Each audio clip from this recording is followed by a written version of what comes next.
الحمدللہ والصلاۃ والسلام علی رسول اللہ، اما بعد۔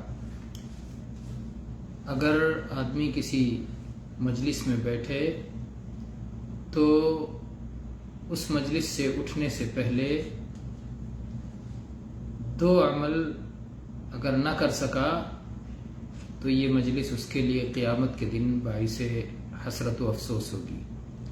اس سلسلے میں ابو موسیٰ رضی اللہ عنہ کی روایت ہے کہ نبی صلی اللہ علیہ وسلم نے ارشاد فرمایا: ما جلس قوم مجلسا لم يذكروا الله فيه ولم يصلوا على نبيهم الا كان عليهم ترة يوم القيامة فإن شاء عذبهم وإن شاء غفر لهم۔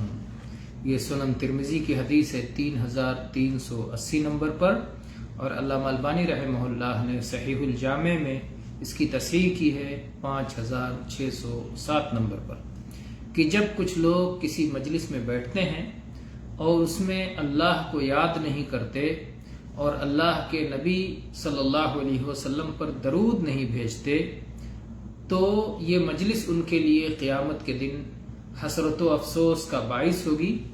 اگر اللہ چاہے گا تو ان کی اس کوتاہی پر انہیں سزا دے گا، اور اگر اللہ چاہے گا تو ان کی یہ کوتاہی معاف فرما دے گا۔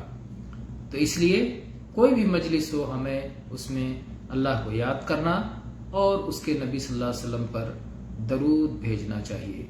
واللہ تعالی عالم، والحمد للہ رب العالمین، وصلی اللہ علی نبینا وسلم۔